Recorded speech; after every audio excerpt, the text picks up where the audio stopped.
पूरे वैश्विक परिप्रेक्ष्य में अगर देखा जाए तो इंटरनेशनल ऑर्गेनाइजेशंस की महती भूमिका है, बहुत इंपॉर्टेंट है। बेसिकली कोई भी ऑर्गेनाइजेशन जो है वो क्या करता है, अपने मेंबर्स को जोड़ता है, कनेक्ट करता है, और उसके बाद क्या कोशिश होती है कि जो नॉन मेंबर्स हैं उनके लिए भी उस ऑर्गेनाइजेशन के अंदर कुछ ना कुछ हो।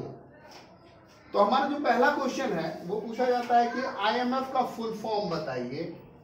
तो आपको पता है कि आईएमएफ का फुल फॉर्म है इंटरनेशनल मॉनेटरी फंड। अगर इसे हिंदी में कहें तो ये है अंतरराष्ट्रीय मुद्रा कोष।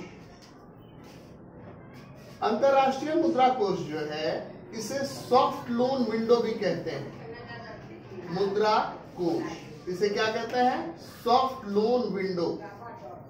Soft loan window. आप बोलिएगा कि सर इसका क्या मतलब होता है, सॉफ्ट लोन विंडो का क्या मतलब होता है?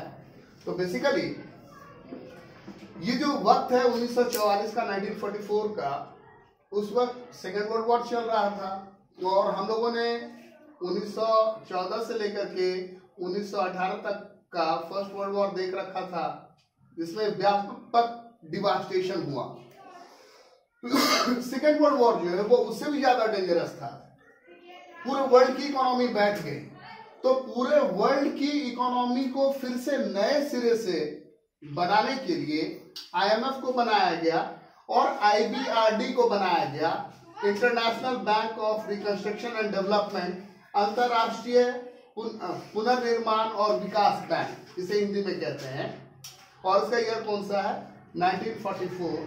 वर्ल्ड के 44 कंट्रीज मिल करके इसे बनाए थे। जो हमारा नेक्स्ट क्वेश्चन है वो है कि सिक्योरिटी काउंसिल के कितने मेंबर हैं? तो आपको पता है कि सिक्योरिटी काउंसिल में 5 परमानेंट मेंबर हैं। मुझे नहीं लगता कि मुझे उनके नाम बताने चाहिए, आपको ऑलरेडी पता है। और इनके पास वीटो है। वीटो का क्या मतलब होता है? निषेधात्मक वोट देने का अधिकार। और इसके 10 नॉन परमानेंट मेंबर हैं। पॉल साइंस के बुक में आपको एक क्वेश्चन आएगा जो कि बहुत इंपॉर्टेंट है, कि जहां पर आपको ये पॉइंट लिखना होता है कि बताओ इंडिया को क्यों नहीं सिक्योरिटी काउंसिल का मेंबर दिया जाए। वहां पर आपको पॉइंट लिखना होता है, आपको बताना होता है कि इंडिया को क्यों नहीं दिया जाए, और साथ में ये पॉइंट भी होता है कि इंडिया को क्यों दिया जाए। और ये एक बहुत अच्छा क्वेश्चन होता है। मुझे लगता है कि अब तो दिसंबर महीना आने को है, आप लोगों ने इस क्वेश्चन को तैयार कर लिया होगा। फिर बोलता है who heads the secretariat. Secretariat जो सचिवालय है उसका हेड कौन होता है? सचिवालय, सेक्रेटारिएट। तो वो उसका हेड जो है वो कौन होता है? Security council. सिक्योरिटी काउंसिल को क्या कहते हैं हिंदी में? सुरक्षा परिषद। अब आपसे अगला क्वेश्चन पूछा जा रहा है, when was trusteeship council suspended? Trusteeship council को किस साल सस्पेंड किया गया?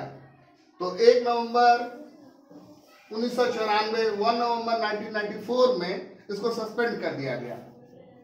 फिर आपसे पूछा जा रहा है कि वर्ल्ड ट्रेड ऑर्गेनाइजेशन, जिसको WTO बोलते हैं, और आपको यह भी पता है कि WTO से पहले क्या था? आप बोलिएगा कि सर गैट था, GATT, general agreement on trade and tariff. और अगर मैं ये पूछ दूं कि गैट से पहले क्या था, तो आप बोलिएगा कि सर गैट से पहले की अगर बात करेंगे तो एक था डंकन मसौदा, डंकन प्रस्ताव, जिसके बिहाफ पे गैट बना। गैट के बिहाफ पे, गैट के बाद गैट का सक्सेसर है WTO। और WTO जो है उसका पर्पस क्या है? कि वर्ल्ड के कंट्रीज को ट्रेड, कॉमर्स और ऐसी चीजों से प्रमोट करना, जोड़ना।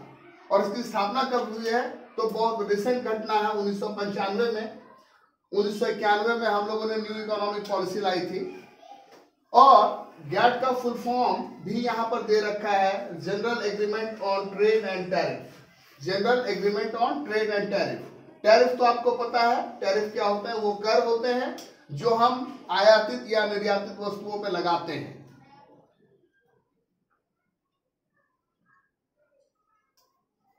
बोलता है who is it's present incumbent of the UN। UN का जो चीफ है वो कौन है? तो बान की moon from south Korea. Full form of IAEA। IAEA ये फुल फॉर्म भी पूछा जाता है। IAEA का फुल फॉर्म क्या है? इंटरनेशनल एटॉमिक एनर्जी एजेंसी, अंतरराष्ट्रीय परमाणु ऊर्जा संगठन, और जिसकी स्थापना कब हुई है? तो 1957 में। अब यहाँ पर आपको 5 परमानेंट मेंबर के नाम पूछे जा रहे हैं। ये तो आपको बहुत पहले से ही याद होगा, फिर भी मैं एक बार रिवाइज करवा देता हूं। तो 5 परमानेंट मेंबर जो हैं उसमें कौन कौन है? यूनाइटेड स्टेट्स, USA, अब चुनाव हुए हैं, बिडेन जीता है, ट्रंप हारा, आपको पता होगा। रशिया जिसका हेड अभी पुतिन है, यूनाइटेड किंगडम, फ्रांस और चाइना। यहां पर यूनाइटेड किंगडम के बारे में मैं आपको एक बात बता देता हूं कि यूनाइटेड किंगडम जो था वो EU का भी मेंबर था, यूरोपियन यूनियन का, लेकिन इसने क्या किया? ब्रेक्जिट करके खुद को यूरोपियन यूनियन से अलग कर लिया। यानी यूरोपियन यूनियन में अब अगर देखा जाए तो एक ही ऐसा कंट्री है जो कि सिक्योरिटी काउंसिल का परमानेंट मेंबर है, और वो है फ्रांस।